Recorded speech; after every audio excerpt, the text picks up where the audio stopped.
사도 바울의 옛 이름은 사울이었습니다. 사울은 당시 유대교 입장에서 이단으로 규정한 기독교를 박멸하는 데 앞장섰던 인물이었습니다. 사울이 체포영장에 해당하는 대제사장의 공문을 가지고 그리스도인들을 잡으려고 다메섹으로 향했습니다. 도중에 사울은 강한 빛을 발하며 나타나신 부활의 예수님을 만나게 되었습니다. 그때 사울은 강한 빛으로 인해 눈이 멀어 볼 수 없게 되었습니다. 예수님은 왜 빛으로 나타나셔서 사울의 눈을 멀게 하셨을까요?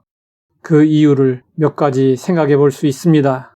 첫 번째 이유는 자신의 시각에서 벗어나게 하려는 것이었습니다.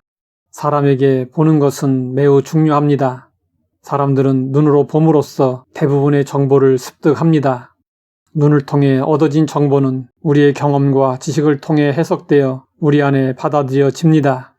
그동안 사울은 모든 것을 유대인의 전통과 율법의 시각으로 바라보았습니다.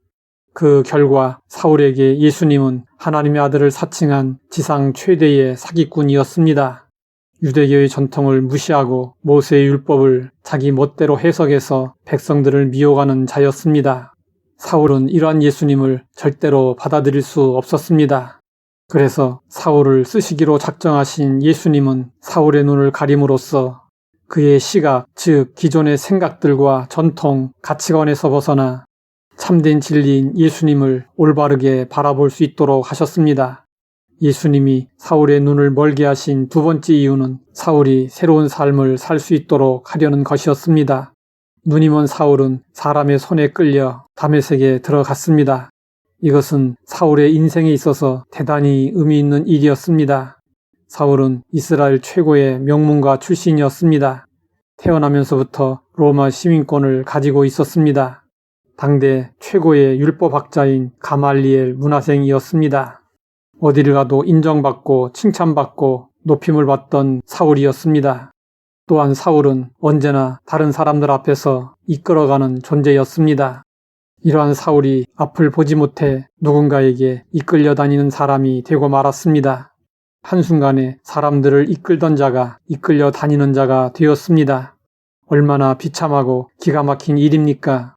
그런데 이 일은 사울이 맡게 될 사명을 위한 준비 과정이었습니다. 사울은 유대인이면서 이방 세계에서 성장한 두 세계의 사람이었습니다. 기독교가 세계적인 종교가 되기 위해서는 유대인의 선민의식과 팔레스타인의 울타리를 넘어야 했습니다. 예수님의 12제자 중에는 이 일을 할 수 있는 사람이 없었고 사울이 그 적임자였습니다. 선교지의 다양한 문화 속에서 온갖 사람들을 만나 복음을 전하려면 철저히 낮아져야 합니다. 사람을 얻으려면 여러 사람에게 여러 모양이 될 수 있어야 합니다. 이를 위해 때로는 자존심을 버려야 하고 수모를 참아내야 합니다. 자유도 포기하고 권리도 포기해야 합니다.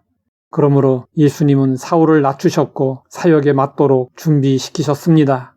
예수님이 사울의 눈을 멀게 하신 세 번째 이유는 사울이 믿던 진리를 재검토하도록 기회를 주신 것이었습니다.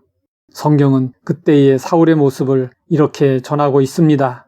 사흘 동안 보지 못하고 먹지도 마시지도 아니하니라.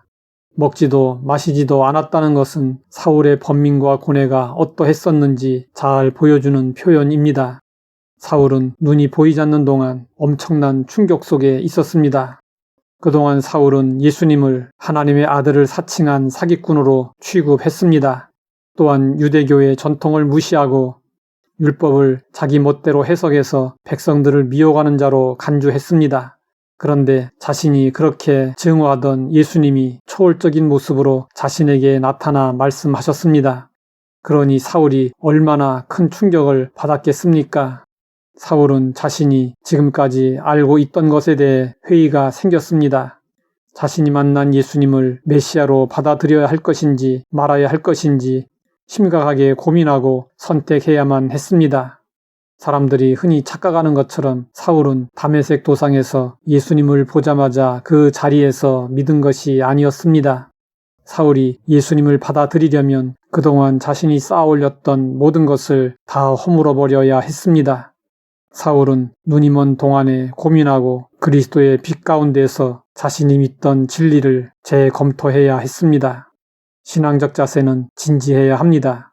사도행전에서는 베레아 성도들의 모습을 이렇게 소개하고 있습니다.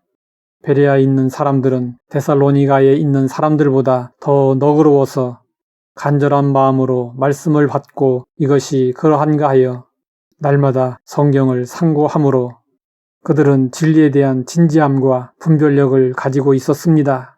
우리도 우리가 믿는 신앙에 대해 말씀에 대해 상고하는 자세가 필요합니다. 하나님 아버지, 사울의 변화 과정을 통해 교훈을 얻게 하시니 감사합니다. 진지하게 우리의 신앙을 돌아보며 더 깊은 신앙의 단계로 나아가게 하옵소서. 예수님의 이름으로 기도드립니다.